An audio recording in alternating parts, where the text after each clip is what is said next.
Hola amigos, here is Alokanand Diaz on my Emotional Friday mood. And guess what? Everything is a binary.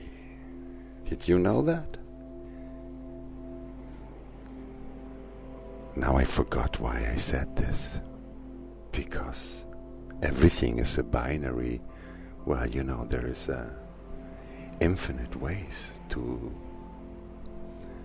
keep that in mind and to elaborate on it. And every second this binary just moves, and you have no choice in that other than watching and hopefully feel free about the delusion of choices of whatever is going through at any given moment of your experience. But let me come back. Everything is a binary. And, well, that means that you can't have anything, whether theoretical or in experience, that does not include the two poles of something. Whatever you want to call it, it doesn't matter. The name does not matter. Well, it matters a little more when it comes to defining theory, of course. But what I mean to say is that if you are abstract and, well, you just have to go through your abstract binary. So you can't have a good experience without having a bad experience as well. And you can't have a good thought without having a bad thought, unless you're fooling yourself, unless you're denying half of it. You simply can't. So you see how much and how logical it is that it is not a matter of avoiding one so you can have the other, or chasing one as a strategy for eliminating the other, because it doesn't work like that. Whatever you take, you always take the binary of you taking it. It doesn't matter what you take. It's how you take it, you know?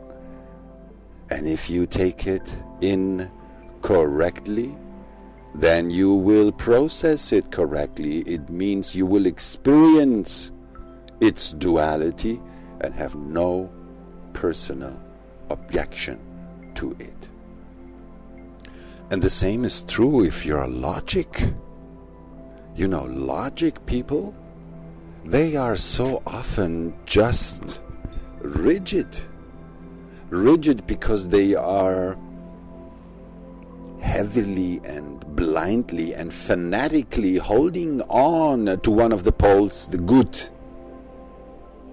you know, the good thoughts, and denying the bad thoughts, you know, afraid of thinking them even. And of course, you can't be logical about anything if you don't have a good thought and a bad thought about it, because everything could be right or wrong.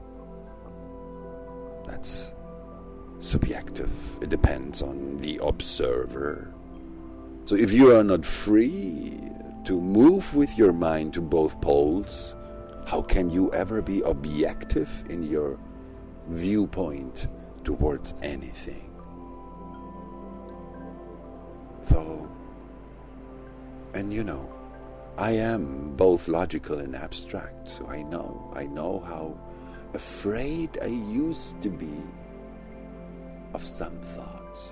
Of course, they were forbidden. They belonged to the evil. They belonged to whatever my logic thought was supposed to be eliminated. The world would be a much better place without that. Without that, the ideal could come true, you know.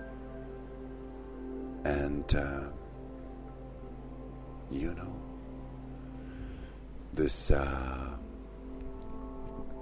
freedom of expression, they call it. I don't know if I like so much this freedom of expression. You know, I mean the word, not that I mind people saying, you know, whatever they have to say, but I would not call it freedom of expression. I would call it freedom of catharsis, you know. It's okay. You can have your catharsis. Nobody is going to take it personal anyway.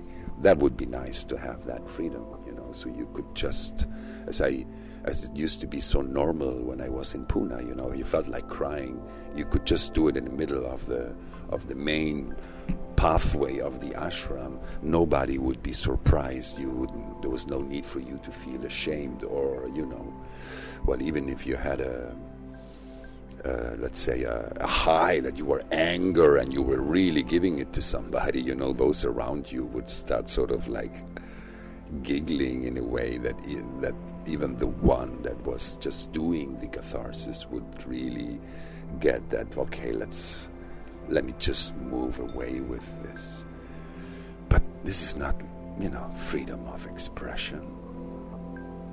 And for me, you know, it is not freedom of expression because the minds that are behind that so-called freedom of expression are not free at all. They are not thinking as differentiated minds. They are just not self-repeating magnetophones, you know. There is just this automatic pilot that's doing the thinking, you know. There is no differentiated, intelligent human being recognizing whatever is there from a unique and differentiated perspective. No. So, you know, freedom, you can't have a freedom of expression before you have a free mind that can move everywhere, because it is not pulled along by the authority of others. It does not identify with the concepts of others. It does not even identify with your own concepts. It is just a capacity to conceptualize as it happens.